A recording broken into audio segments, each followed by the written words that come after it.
예수는 감난산으로 다 각각 집으로 돌아가고 예수는 감난산으로 갔으니라. 아침에 다시 성전으로 들어오시니 백성이 다 나오는지라. 앉아서 그들을 가르치시더니 서기관들과 바리새인들이 음행 중에 잡힌 여자를 끌고 와서 가운데 세우고 예수께 말하되 선생이여, 이 여자가 간음하다가 현장에서 잡혔나이다. 모세는 율법에 이러한 여자를 돌로 치라 명하였거니와 선생은 어떻게 말하겠나이까. 그들이 이렇게 말하면 고발할 조건을 얻고자 하여 예수를 시험함이러라. 예수께서 몸을 굽히사 손가락으로 땅에 쓰시니 그들이 묻기를 마지 아니하는지라. 이에 일어나 이르시되 너희 중에서 죄 없는 자가 먼저 돌로 치라 하시고 다시 몸을 굽혀 손가락으로 땅에 쓰시니 그들이 이 말씀을 듣고 양심의 가책을 느껴 어른으로 시작하여 젊은이까지 하나씩 나가고 오직 예수와 그 가운데 섰는 여자만 남았더라. 예수께서 일어나서 여자 위에 아무도 없는 것을 보시고 이르시되 여자여, 너를 고발하던 그들이 어디 있느냐? 너를 정죄한 자가 없느냐? 대답하되 주여 없나이다. 예수께서 이르시되 나도 너를 정죄하지 아니하노니 가서 다시는 죄를 범하지 말라 하시니라. 예수께서 또 이르시되 또 말씀하여 이르시되 나는 세상의 빛이니 나를 따르는 자는 어둠에 다니지 아니하고 생명의 빛을 얻으리라. 바리새인들이 이르되 내가 너를 위하여 증언하니 내 증언은 참되지 아니하도다. 예수께서 대답하여 이르시되 내가 나를 위하여 증언하여도 내 증언이 참되니 나는 내가 어디서 오며 어디로 가는 것을 알거니와 너희는 내가 어디서 오며 어디로 가는 것을 알지 못하느니라. 아멘. 기도합시다. 하나님 말씀 앞에 섰습니다. 이 말씀 우리 마음에 기록되게 하시는 분은 성령 하나님이신 줄 압니다. 성령께서 우리를 가르쳐 주시고 인도하여 주시고 축복해 주셔서 이 오늘 말씀이 단순히 머리나 또는 금방 기억해서 넘어지고 없어지는 그런 말씀이 아니라 우리 마음에 오랫동안 기록되어서 생명을 일으키는 귀한 말씀이 되도록 도우시고 축복해 주옵소서. 예수 그리스도 이름으로 기도 올립니다.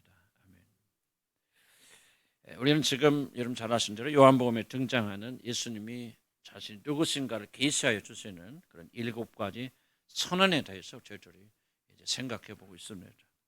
요한복음에 등장한 7가지 나는 이러한 자, 나는 뭐뭐다라고 하는 그런 선언을 통해서 우리들은 그리스도가 누구신가, 하나님의 아들께서 도대체 무엇을 이루시기 위해서 이 땅에 내려오셨고 그리고 십자가에서 죽으셨는가 하는 것을 우리가 알게 됩니다. 이 지식이 우리의 믿음의 기초가 되어지고 바로 이 선언들을 저와 여러분 믿음으로 우리들이 구원받고 그리고 우리들의 믿음이 강하여지는 것입니다. 우리는 지난번에 사람의 몸을 입고 오신 하나님이신 나사렛 예수 그리스도는 사람들의 배고픔과 목마름을 해결해 주기 위해서는 하늘에서 내려오신 생명의 떡이다.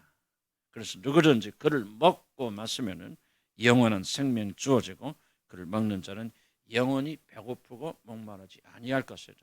단순히 예수를 믿는 것이 중요한 것이 아니라 예수를 믿을 뿐만 아니라 그를 먹고 마시고 그와 하나 되는 삶만이 우리 삶을 영원토록 풍성케 하여 주신다는 말씀을 나눴습니다.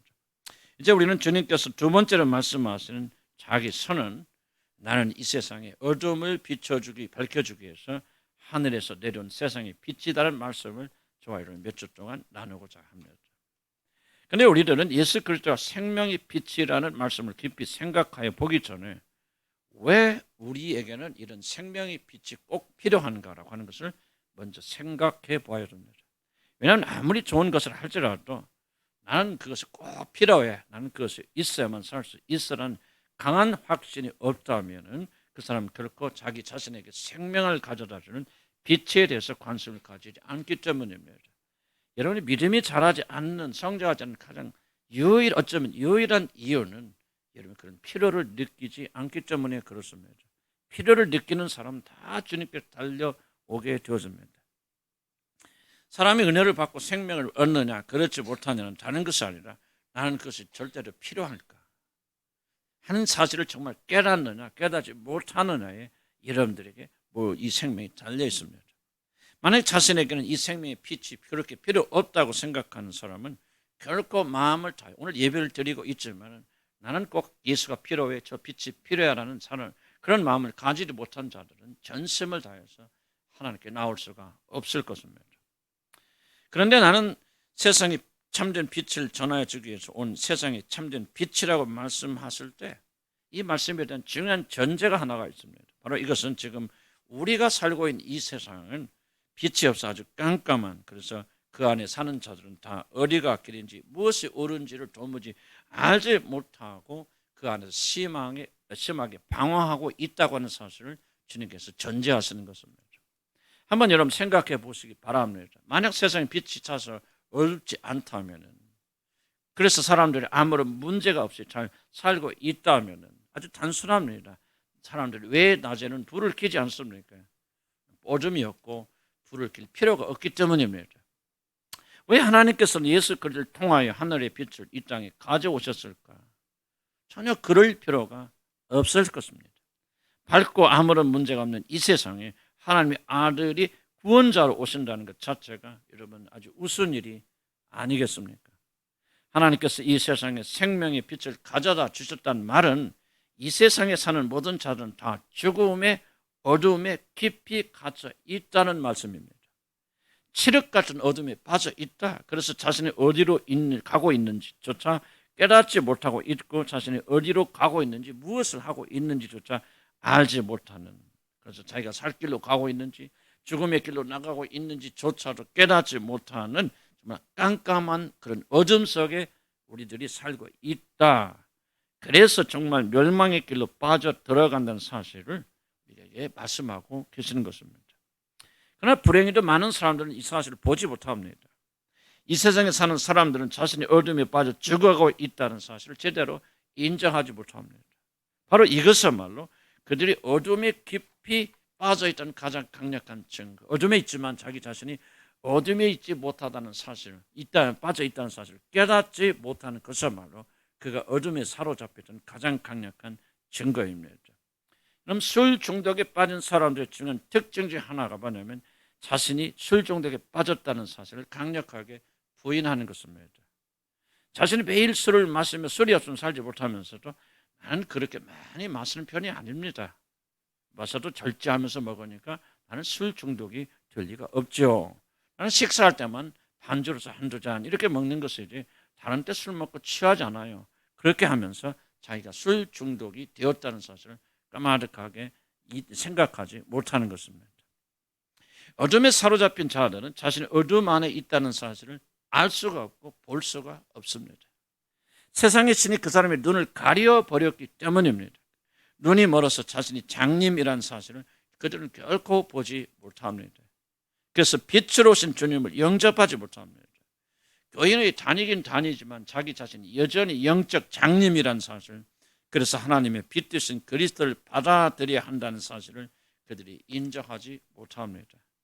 보지만 보지 못하는 영적 장님들이기 때문에 그렇습니다. 이 세상에 사는 사람들은 단 한 명의 예외가 없어요. 다 영적 장님들이라 그렇게 성경이 말합니다. 어둠에 갇힌 사람들입니다. 다만 어둠에 갇혀 가서 깨닫는 사람들이 있느냐, 그렇지 않으면 깨닫지 못하느냐 하는 그런 차이가 있을 뿐이지, 우리가 주님을 만나기 이전에 우리 모든 자들은 어둠에 갇혀 있는 사람들입니다. 그러나 사람들은 그 사실을 알지 못합니다. 그래서 빛으로 향해서 나오지 않습니다. 자신이 심각하게 아프다는 사실을 인정해야만이 의원 되신 그리스도에게 나가서 자기를 고쳐달라고 간절히 애걸복걸할 수 있는데, 자기가 심한 병에 걸렸다는 사실조차 깨닫지 못하니 빛 되신 주님께 나오고 있지 못하는 것입니다. 사랑하는 성도 여러분, 왜 우리들에게는 특별한 빛이 필요합니까? 그 이유는 사람들이 자신에게 빛이 필요하다는 사실을 전혀 깨닫지 못하고 있기 때문에 그렇습니다. 어둠에 붙잡히고 어둠에 압도가 되어져서 자기 자신의 어둠에 갇혀있다는 사실을 보지 못하기 때문에 여러분에게는 빛이 필요합니다. 구원받을 때만 필요한 것은 아니라 구원받은 이후에도 여전히 세상에 취해 있는 사람들에게도 이 빛이 반드시 필요합니다. 빛이 내 마음에 비쳐서 우리가 사는 세상은 빛이 없는 어둠에 푹 빠진 세상이구나, 나에게는 이 생명의 빛이 없구나 하는 사실을 깨달을 때 비로소 여러분은 하늘에서 내려온 참된 빛 되신 예수 그리스도를 진정으로 사모하게 됩니다. 그러기 전까지는 몸은 교회에 앉아 있어도 전혀 그 사람은 빛으로 걸어 나올 수가 없는 것입니다. 우리 모든 자들이 어둠에 갇혀 있다는 사실을 설명하기 위해서 우리 요한은 성령님의 인도를 받아서 현장에서 가늠하다가 붙잡혀온 한 여인, 바로 이 여인에게 돌을 던져 죽이려는 자를 물리치시고 이 여인의 죄를 용서하시는 놀라운 일을 주님이 행하신 뒤에 바로 그 사건을 요한은 의도적으로 오늘쯤 우리가 말하고 있는 예수 그리스도가 빛이라는 사실을 설명하는 그 앞에 의도적으로 요한은 배치합니다. 그래서 이 세상에 사는 모든 자들이 빛이 없는 어둠에 갇혀 있는 자들이라는 사실을 요한은 우리에게 가르쳐주고 있는 것입니다. 나는 세상의 빛이라는 주님의 선언을 제대로 이해를 하려면 우리는 반드시 앞에서 읽은 간음을 하다가 현장에서 붙잡힌 여인을 용서하시는 바로 그 일을 여러분 연결해서 생각해 보아야 됩니다. 어떤 여인이 남자와 성적으로 불의한 일을 하다가 발각되어서 그 자리에 붙잡힌 여인이 있었습니다. 분노한 그 동네 사람들은 그 여인을 돌로 때려 죽이기 위해서 이 여인을 종교 지도자들에게 데려옵니다. 그런데 바리새인과 종교 지도자들은 이 일을 가지고 예수를 함정에 빠뜨리기 위해서 간음하다가 현장에서 붙잡힌 이 여인을 예수님께 데리고 왔습니다. 그래서 예수여, 여인을 모세법에 따라서 죽여야 됩니까? 그렇지 않으면 당신은 사랑이 많으신 주님이신데 당신의 사랑의 법에 따라서 이 죄를 지은 여인을 용서해 줘야 됩니까? 이렇게 말해도 걸리고 저렇게 말해도 걸려서 예수 그리스도를 덫에 빠뜨리기 위해서 이런 난처한 질문을 합니다.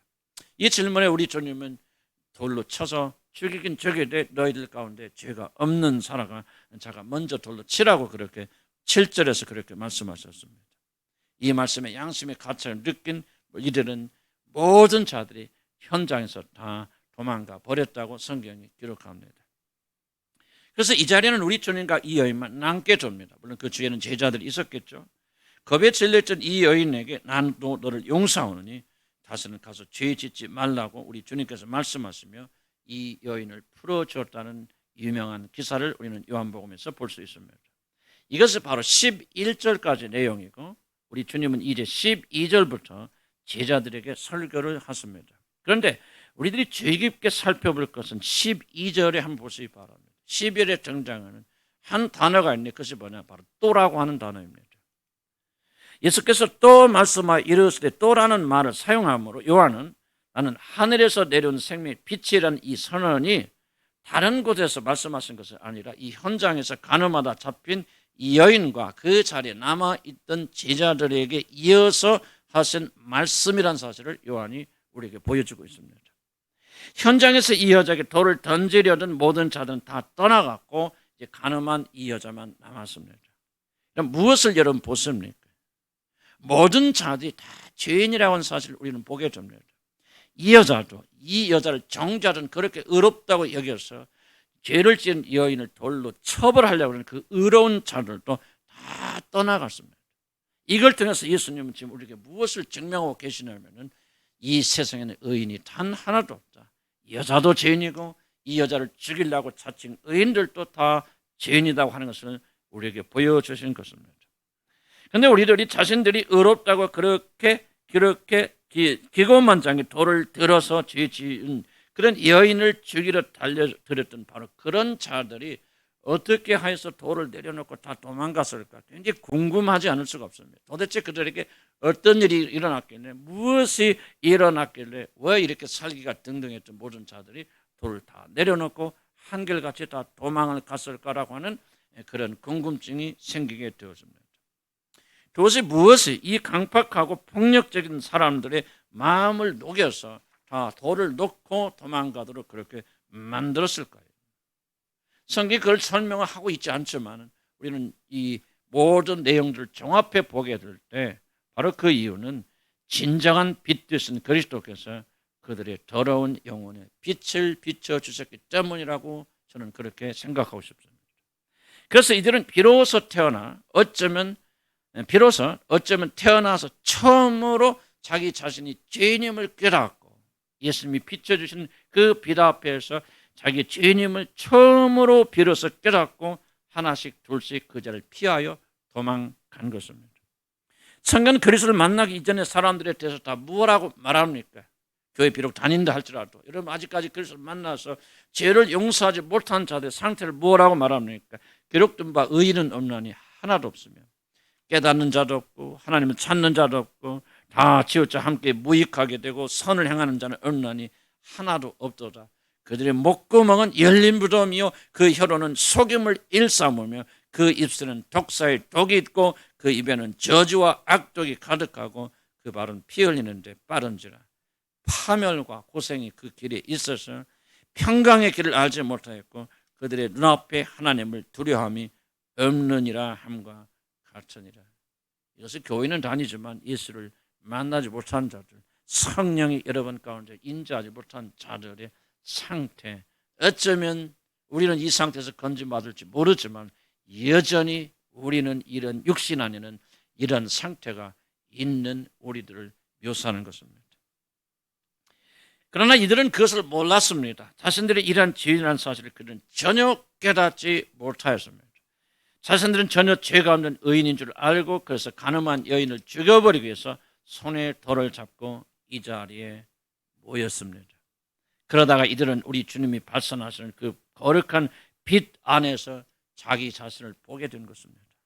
이 여인을 죽이려고 씩씩대던 자들의 영혼과 양심에 그리스도의 거룩한 빛이 들어가니 자신들이 죄인이라는 사실을 도무지 이 여자에게 돌 던질 자격이 없는 자라고 하는 사실을 그때 비로소 그들이 보게 된 것입니다. 그들의 적은 양심에 하나님의 빛이 하늘에서 내려온 빛이 들어오게 되어졌습니다. 그래서 잠시나마 그들의 적은 양심이 살아났고 먼 눈이 이제 열리게 된 것입니다. 그래서 이들은 돌을 내려놓고 양심의 가책에 눌려서 다 돌아가게 되었습니다.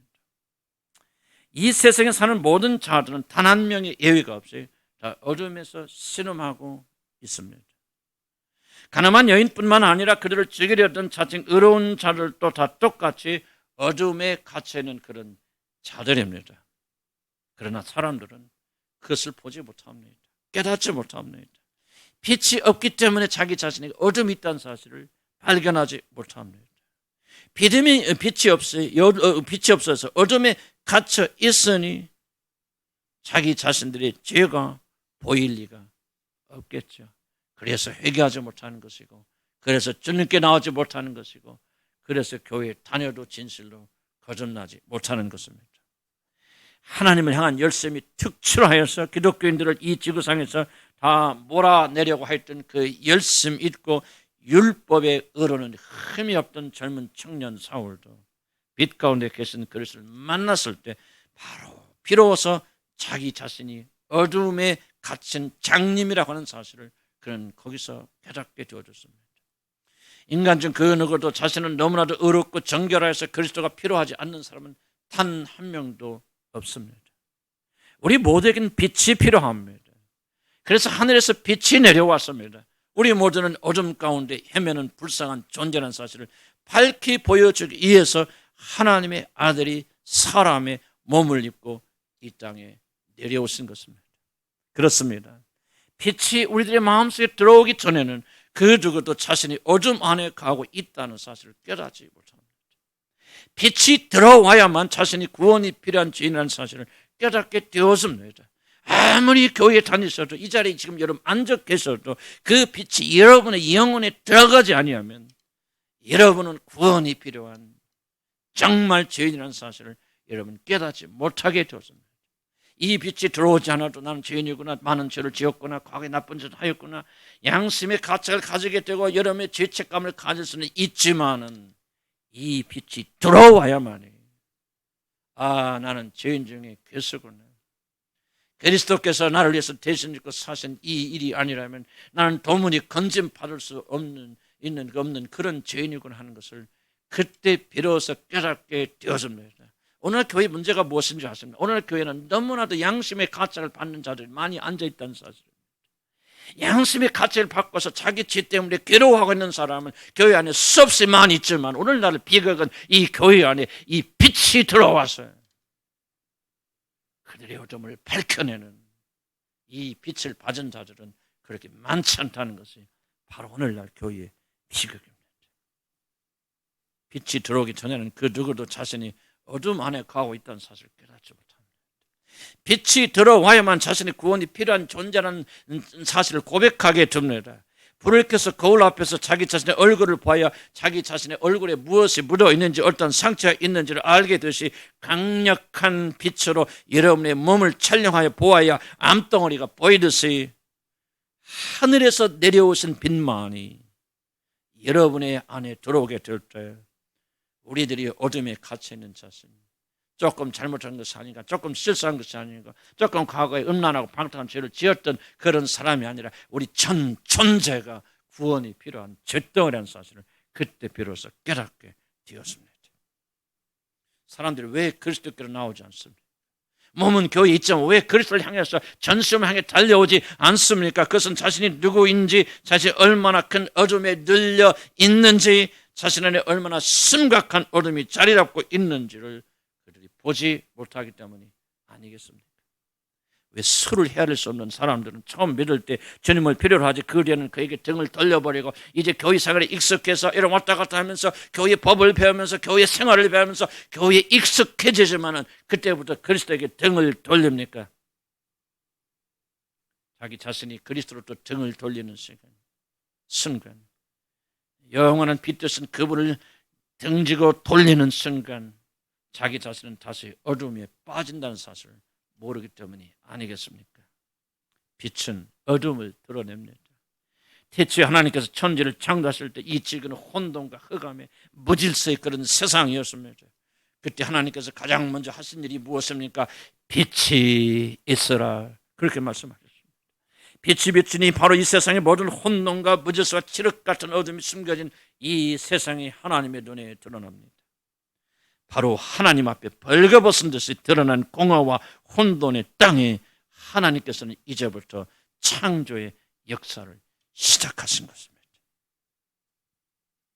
마찬가지로 빛이 비추어서 여러분 안에 참된 어둠이 드러나게 하심으로 하나님께서는 사람을 구원하신 일을 똑같이 행하십니다. 사도 바울은 그가 구원을 받기 전에 먼저 빛 되신 그리스도를 만나야만 했습니다. 그래서 거기서 그런 자신이 얼마나 큰 죄인인가, 얼마나 깊은 어둠에 자신이 갇혀 있는가를 깊이 깨달아야만 했습니다. 인간이 하나님을 위하여 할 수 있는 가장 고상한 일도 결국은 하나님의 아들을 박해하는 일밖에는 되지 않는다는 사실, 그런 빛 가운데서 들어갔을 때 비로소 깨닫게 되어졌습니다. 그 이전까지는 그는 하나님을 위해서 가장 의로운 자죠. 나는 하나님을 위해서 내 목숨을 돌보지 아니하고 예수라고 하는 잔당들, 예수라고 하는 이단들을 잡아서 없애야만이 하나님께 영광을 돌릴 수 있다, 그런 사명을 가지고 그렇게 살았던 청년이지만 빛 가운데 들어온 순간 그는 자기는 예수를 심하게 핍박하는 죄인 중에 죄인이라는 사실을 그렇게 깨달은 것입니다. 시편 36편 9절에 이렇게 말합니다.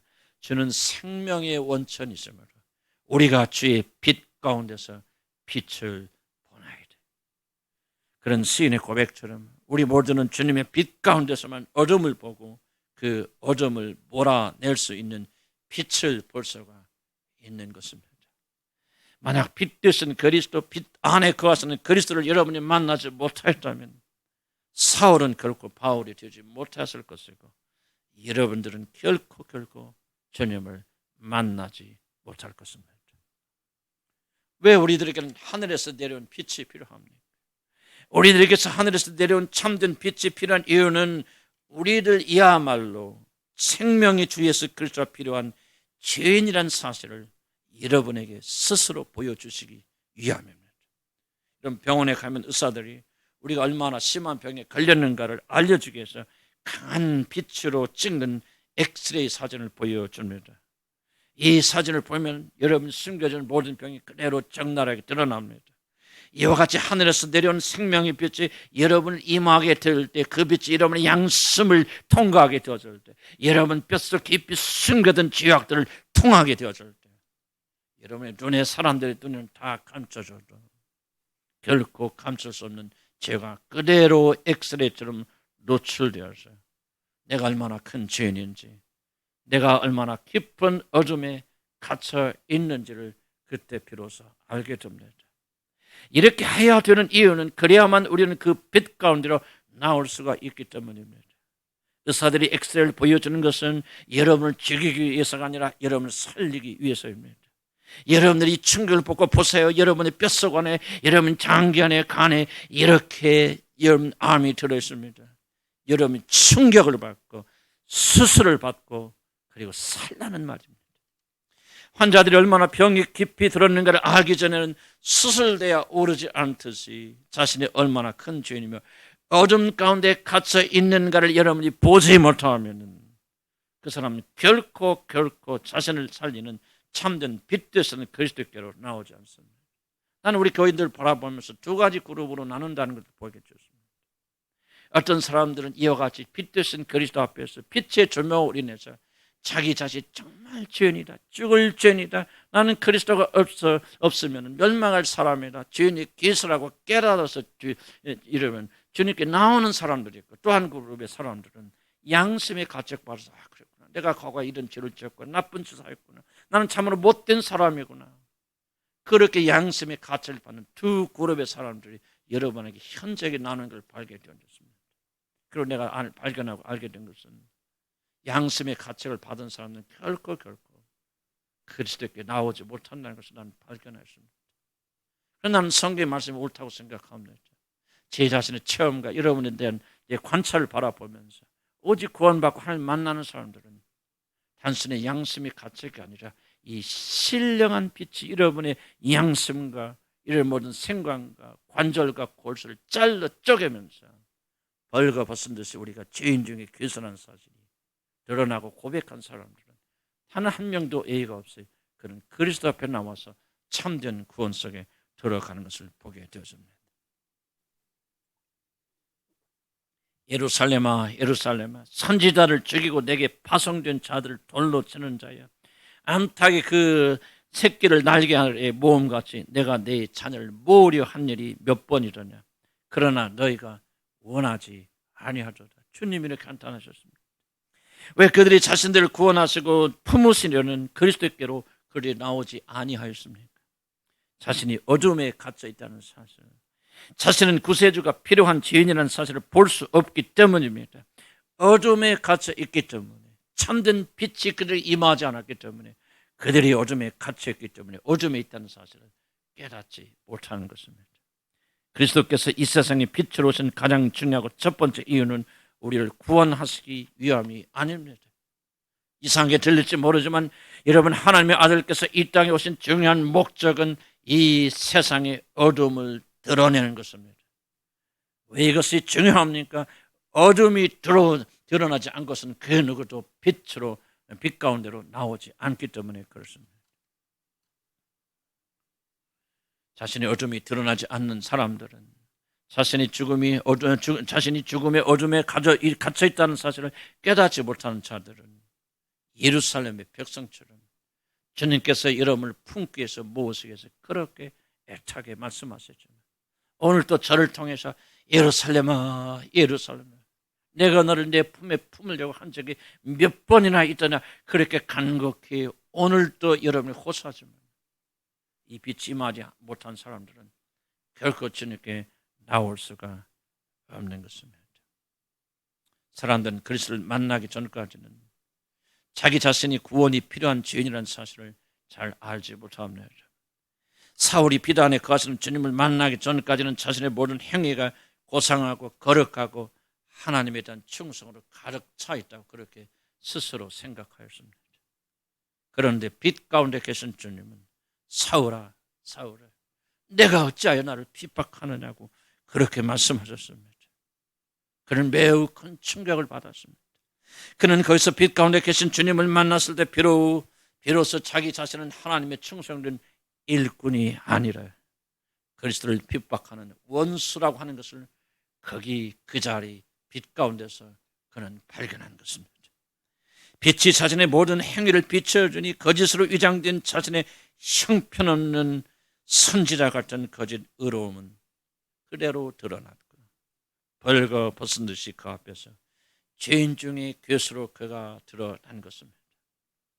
여러분이 구원을 받으려면, 참된 구원 속에 들어가려면 반드시 이 빛의 비춤을 받아서 정말 자신이 구원이 필요한 죄인이란 사실이 반드시 먼저 드러나야 됩니다. 이 빛에 들어가지 않고 구원받는 사람은 단 한 명도 존재하지 않습니다. 한 번 빛을 받고 하늘의 은사를 맛보고 성령에 참여한 바 되고 하나님의 선한 말씀과 내세의 능력을 맛보고도 타락한 자들은 다시 회개케 할 수 없나니라고 히브리서 6장 3절 4절에 이렇게 경고하고 있지 않습니까? 성경은 구원받은 자들을 가리켜 뭐라고 말합니까? 한 번 빛을 받은 자들이라 그렇게 말합니다. 사도 바울처럼 그리스도의 빛의 비춤을 받은 자들이라고 그렇게 성경이 우리에게 말하고 있습니다. 그러니 우리가 구원을 받으려면 반드시 이 빛의 비춤을 받고 자신의 어둠 속에 있는 죄인이라는 사실을 깊이 깨닫고 주님께 나와야 한다고 하는 그런 뜻입니다. 이 빛에 자신이 조명되지 않으면 우리들은 마음을 다하여 결코 그리스도께로 나올 수가 없을 것입니다. 이 자리에 앉아 있어도 빛이 여러분 조명해야 되고 여러분이 그 빛 가운데 들어와야만이 참된 구원의 역사가 일어납니다. 그런데 왜 예수 그리스도는 빛이십니까? 왜 그리스도께서 비춰주신 그 빛을 우리는 맛봐야 되고 그 빛 속에 들어가야 됩니까? 다른 빛은 안 됩니까? 왜 그리스도의 빛 가운데 들어가야만 우리들의 죄인이라는 것을 드러나게 되어집니까? 그리스도는 인간의 숨어있는 어둠을 드러내시는 유일한 참된 빛이시기 때문에 그렇습니다. 사울의 스토리를 계속해서 기억하시기 바랍니다. 그 빛에 들어가기 5분 전까지 사도 바울은 이 세상에 가장 의로운 사람이었습니다. 그러나 빛 가운데 들어가게 되어졌을 때 그는 바로 예수를 핍박하는 자라는 사실이 드러나게 되어졌습니다. 여러분 이 빛으로 들어가지 못하면 그 누구도 우리 교회 10년 20년 다니셔도 여러분이 열심히 기도하시고 헌신하시고 별걸 다 하시고 난리를 펴도 여러분이 진짜 구원이 필요한 자라는 사실을 마음속 깊이 깨달을 수가 없습니다. 그리스도께서 하늘에서 내려온 빛만이 여러분이 누구인가를 정확하게 보여주고 그 빛 속에서 자기를 발견한 자들만이 올바른 구원 속에 들어가게 되었습니다. 저는 오랫동안 제 자신 스스로 생각하기를 나는 정도 많고 정도 아주 많고 사람도 좋아하고 또 사람들을 돌보는 일을 참 좋아하는 것을 내가 보니까 참 나는 사랑이 많구나 그렇게 생각을 오랫동안 그렇게 스스로 생각해 왔습니다. 그러나 언젠가 하나님께서 그리스도의 그 고상한 사랑을 내게 보여주셨을 때 제가 사랑한다고 생각했던 모든 사랑들이 얼마나 이기적이고 얼마나 감각적이고 얼마나 감정적이고 얼마나 변덕스러운 것인가를 제가 비로소 발견하게 되어졌습니다. 내가 순수하게 생각했던 사랑이 얼마나 더럽고 얼마나 추한 것이고 얼마나 이기적인 것이고 얼마나 나를 보호하고 보존하기 위해서 이용하는 것이고 얼마나 자기 중심적인 것인가를 다른 것이 아니라 예수 그리스도의 사랑을 알게 되어졌을 때 즉 그분의 빛이 내 마음속에 비춰지게 되었을 때 내가 자라가는 모든 것들이 쓰레기에 불과하다는 것을 저는 발견하였다는 뜻입니다. 예수 그리스도 안에 있는 빛을 여러분이 보게 되었을 때 비로소 여러분 안에 숨겨진 어둠들이 그대로 드러나게 될 것입니다. 우리가 아무리 열심히 교회 활동을 하고 차례하고 금식하고 같은 성령을 체험하고 별 은사를 체험하여도 여러분 결코 마음의 비밀을 드러낼 수 없습니다. 여러분의 마음의 비밀을 드러내는 유일한 길은 하늘에서 내려오신 생명의 빛 되신 그분께서 우리의 양심이 비춰주게 되었을 때 우리의 행위를 조명하게 되어졌을 때 우리가 살아가던 모든 의에 비춰주게 되었을 때 그때 비로소 우리의 모든 것들은 얼마나 큰 죄이며 나는 죄밖에는 지은 것이 없구나 머리부터 발끝까지 죄밖에는 남아있는 것이 없구나 주여 나를 구원하소서 주님 앞에 진심으로 무릎 꿇고 그분 앞에 두 손을 벌리게 되어지는 것이고 이것이 바로 그 사람이 구원받는 하나의 올바른 과정입니다. 윤리적 도덕적인 것으로 그리고 다른 사람의 선한 행위를 가지고 잣대로 지어서 우리의 행위를 측정할 수 없습니다. 오직 그리스도 예수 안에 있는 빛만이 우리 마음속의 비밀을 드러나게 해주십니다. 우리 안에 있는 어둠은 여러분 생각해 보시기 바라면서 아주 강력한 파워를 가지고 있는 어둠입니다. 그렇기 때문에 우리 안에는 어둠과 죄로 그 강한 세력을 이기고 그 누구도 그 어둠을 들춰낼 수가 없을 것입니다. 하늘에서 내려온 거룩한 빛만이 우리들이 얼마나 타락되었는가를 드러내고 하늘에서 내려온 참 사랑만이 우리들의 사랑이 얼마나 감각적이고 성적이고 자기 중심적인가를 우리가 알게 되어집니다. 병원에 가면 우리들의 눈으로 볼 수 없는 병을 찾아내기 위하여 엑스레이 촬영을 하고 CT 촬영하고 MRI 촬영을 합니다. 이런 기계의 힘을 빌어서 우리 몸에 강력한 빛을 비추게 되어질 때 여러분 몸에 숨겨져 있는 모든 몸의 비밀이 드러나듯이 그 빛과 비교되지 않는 하늘의 빛 되신 그리스도께서 우리의 양심에 비춰주게 되었을 때, 우리의 행위를 비춰주게 되었을 때 비록 그것이 얼마나 어둡고 깜깜한 죄악인가를 우리가 비로소 알게 되었습니다. 이것을 발견하는 자들만이 그리스도를 향해 나올 수가 있을 것입니다. 그리스도 안에 있는 그 거룩한 빛만이 우리의 죄를 찾아주실 뿐만 아니라 우리들 자체가 죄라는 암덩어리로 가득 차 있다는 사실을 비로소 보게 하여 줍니다. 그리스도 빛 앞에서는 아무것도 숨길 수가 없습니다. 우리 자기 잘못을 과거에 잘못하면서 울며 회개도 하지만 많은 사람들 생각에는 내가 과거에 이런 실수했어, 이런 잘못을 저질렀어, 그러나 내가 이것만 없었다면 나는 괜찮은 사람이야. 그리스도를 부인하는 자들이 의외로 교회에 많다는 사실, 그리고 오늘 이 자리에 여러분 그러한 분들이 앉아 계신다는 사실을 나는 내 양심으로 알 수가 있습니다. 그런 자들은 아무리 과거에 실수와 잘못에 울고 불어도 주님 만날 수 없고 구원받을 수 없습니다. 강력한 주님의 빛이 여러분의 영혼을 비춰주시고 여러분의 모든 마음의 생각과 모든 걸 비춰주셔서 나는 전체 내 몸 전체가 암덩어리구나, 죄로 가득 찬 존재이구나, 머리부터 발끝까지 죄가 아닌 것은 하나도 없구나, 입을 열으면 썩은 것을 말하고 생각을 하게 되면 악한 걸 말하고 음란하고 방탕한 것을 말하고 생각하고 하는구나, 기회만 주어지면 세상을 생각하고 어떻게 세상을 잘 먹고 잘 살까 생각하는 철저하게 부패된 자라는 사실을 그때 비로소 알게 되죠. 이것을 발견하지 못하면 여러분 결코 몸은 이 자리에 나와도 여러분의 마음은 그리스도에 굴복하여서 주님 앞에 무릎 꿇고 두 손을 벌며 사울처럼 그 빛 앞에 엎드려서 주여 나를 불쌍히 여기소서, 나를 구원하소서, 여러분 그렇게 할 수가 없는 것입니다.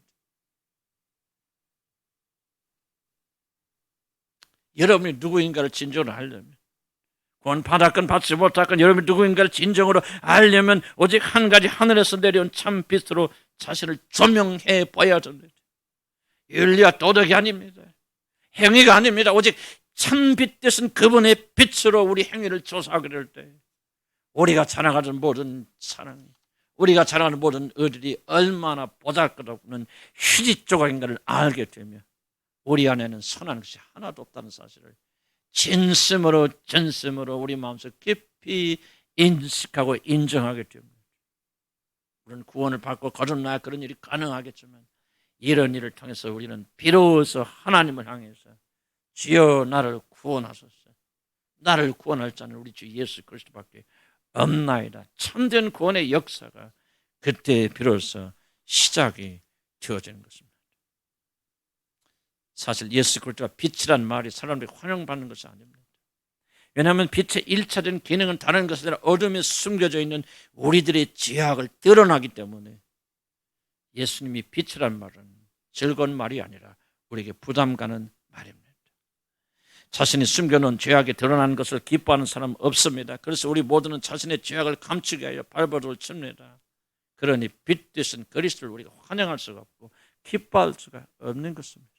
그래서 우리는 예수에서 하고 그렇게 기도하고 간구하지만은 전혀 그분이 우리와 임재할 수 없는 이유는 바로 우리 죄를 보기를 스스로 거절하기 때문입니다. 어떤 분들은 왜 그렇게 우리 교회는 죄에 대한 이야기를 많이 하느냐고 그렇게 여러분 질문하실 수도 있고 이런 마음속에 불편한 마음을 가질 수도 있을 것입니다. 그 대답은 간단합니다. 죄는 여러분과 하나님 사이를 가로막고 있기 때문에 그렇습니다. 죄는 하나님께서 여러분이 주시는 모든 신령한 축복을 가로막는 가장 큰 원인, 유일한 원인이기 때문에 그렇습니다. 에레미야 5장 25절 이렇게 말합니다. 바로 너희 모든 죄악이 이런 것들 누리지 못하게 하였고 너희의 온갖 범죄가 그 좋은 것을 가로막아서 너에게 이르지 못하게 하였다라고 말하고 있습니다. 하나님은 그리스도의 십자가를 통해서 하늘에 속한 모든 신령한 것들을 우리에게 선물하셨습니다. 그러나 불행히도 대부분의 사람들이 이 놀라운 선물을 누리지 못합니다. 전혀 누리지 못합니다. 엄청난 구원의 놀라운 선물이 주어졌지만 이것을 누리는 사람은 아주 적습니다. 왜 그렇습니까? 이유는 딱 하나입니다. 죄가 여러분을 가로막고 있기 때문에 그렇습니다. 아직도 회개하지 않은 죄가 하나님과 자기 사이를 가로막아 버리고 있기 때문에 하나님의 그 놀라운 선물이 여러분에게 도달하고 있지 못하는 것입니다. 우리들에게 이미 주신 그 놀라운 축복이 죄 때문에 가로막혀 있는데 어찌 죄에 대해서 말하지 않겠습니까? 이것만 제거하면 놀라운 축복이 주어지는데 이 병만 제거하면 놀라운 건강이 회복되는데 어찌 그 사람이 그 병에 대해서 관심하지 않고 그 병을 없애기 위해서 최선을 다하지 않는다는 말입니다. 수원지와 여러분 집 사이를 이어주는 파이프가 막혔다면 아무리 수원지에 더 많은 물을 갖다 붓고 더 좋은 물을 갖다 부어도 압력을 높여서 더 많은 물이 흘러나오게 해도 아무런 소용이 없습니다. 물을 마시려면 막힌 파이프를 뚫어야 됩니다. 녹을 청소하고 부패된 것을 새 것으로 갈아줘야 됩니다. 아무리 많은 물을 수원지에 갖다 채워도 여러분 결코 물 한 방울 먹을 수가 없을 것입니다.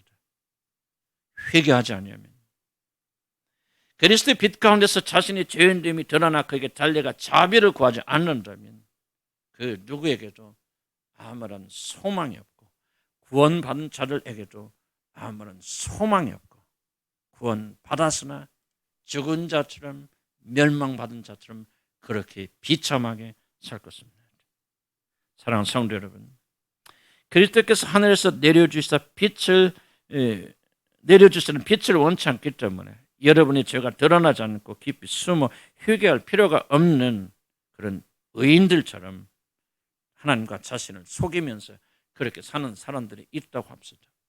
자기 자신의 양심의 가책을 부인하면서 이 빛 안에 드러나는 자신의 추악함에 눈을 감아버리며 회개하라는 눈물의 호소에 귀를 막고 그것을 못 들은 차면서 오늘도 여러분이 귀를 막고 여러분이 상대적으로 집도 있고 돈도 있고 남편도 있고 자식도 있고 또 무엇도 있고 건강하니 나는 행복하고 하다고 그렇게 생각하고 자기 자신의 부패되면 별로 신경 쓰지 않고 그렇게 편하게 사는 사람이 있다고 합시다.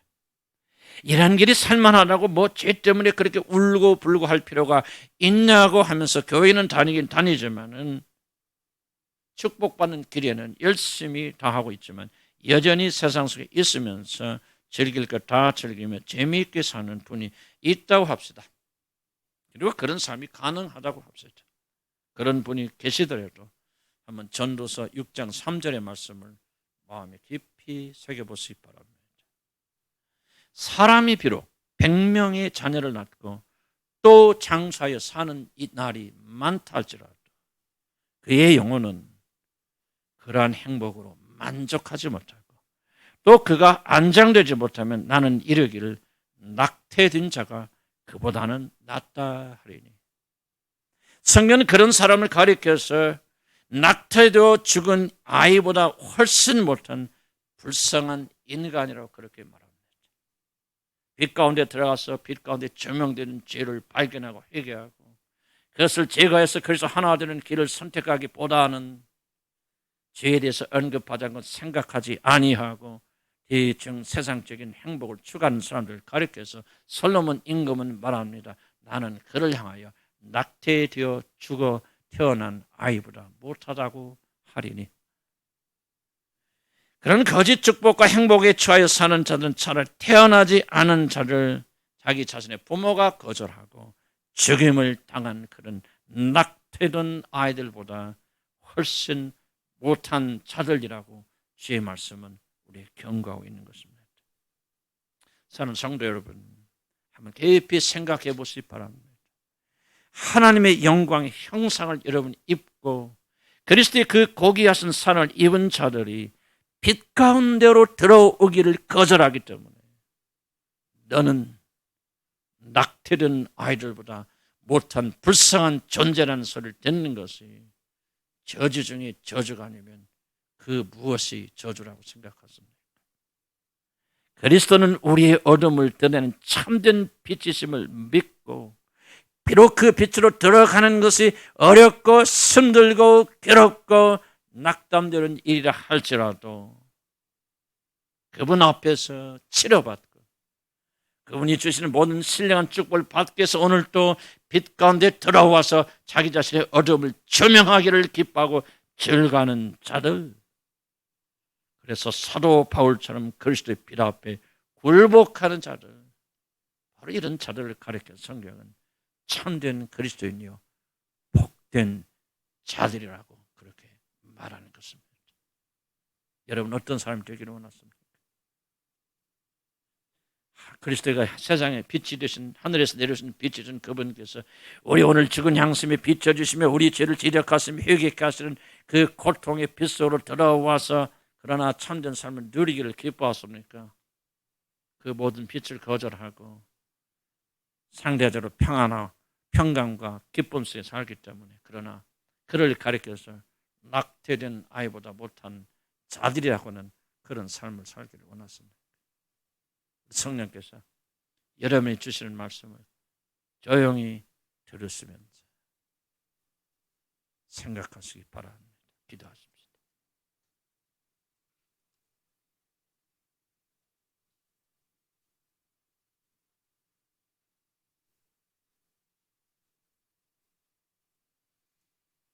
나는 구원받아서 하나님 자녀다. 저는 그 사실에 의심 없습니다. 하지만 어떤 영역에서는 나는 여전히 어둠 속을 걷고 있고 참 빛 되신 그분께서 조명하여 주지 않는다면 나는 어둠에 있다는 사실을 깨닫지조차 못한 무지한 사람이라는 사실을 다시 한번 인정하고 고백합니다. 하나님, 우리는 빛이 아닌 어둠에 앉아있기를 즐거워합니다. 빛 가운데 들어가서 우리의 죽은 양심이 드러나게 되어지고 나는 죄밖에 지은 것이 없는 죄덩어리, 암덩어리구나. 많은 사람들이 병원에 가기를 무서워하고 두려워하는 이유는 혹시라도 의사가 당신 암에 걸렸습니까? 진단받을까 두려워하듯이 오늘도 얼마나 많은 사람들이 빛 가운데 들어오기를 거절하고 거부합니다. 하나님, 다시 아직도 구원받지 못한 자들이 있거든. 주께서 그를 강제적으로 빛 가운데 들어오게 하소서. 자기 자신이 어떠한 죄인인가를 알게 하시고 구원받은 자들이 있거든. 주님, 우리들이 그 빛 안에 들어오는 것을 두려워하지 않고 아무리 그것이 불편하고 내 삶에 내 영혼에 많은 큰 병이 걸렸다고 알려지는 위험스러운 일을 할지라도 그 빛 가운데 들어와서 우리의 죄와 잘못을 발견하고 제거하고 그래서 하나님의 놀라운 축복을 받는 저희들 되도록 주님 도우시고 축복하여 주시옵소서. 주님, 오늘 이 잔잔한 말씀이 나는 성령께서 역사하시는 생명의 말씀이 되기를 소원합니다. 사람의 말에 설득되는 것이 아니라 성령께서 우리 마음속에 깊이 설득하셔서 우리 안에 사도 바울과 같은 변화의 체험이 있는지 진정한 구원의 역사가 일어났는지 그분처럼 우리가 정말 주님의 빛 가운데 들어와서 나의 모든 전 존재가 죄와 어둠으로 가득 찬 존재라는 사실을 발견한 그 발견이 있었는지를 한번 생각하는 시간이 되기를 소원합니다. 하나님이 우리는 구원이 너무나도 교회 다니기만 하면 구원의 복된 소식을 듣기만 하면 그리고 내 삶이 조금 평안해지고 변화가 일어나면 구원받고 착각하는 자들이 얼마나 많은지 오늘 이 자리에도 그런 자들이 없는지 심히 두렵사오니 하나님이 올바른 구원의 길로 우리를 인도하여 주시소.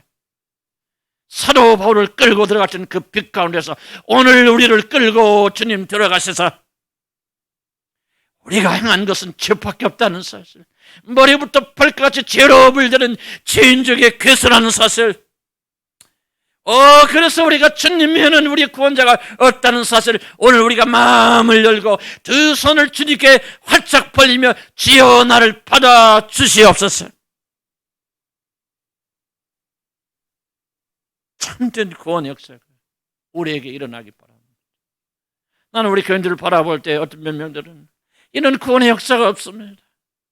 이런 만남이 없습니다. 그래서 그냥 왔다 갔다 하는 만 조금 얼굴만 좀 달라지고 좀 행위만 달라졌을 뿐이지 여전히 그 안에 어둠이 있는 자매들을 바라보면서 그 마음에 고통합니다.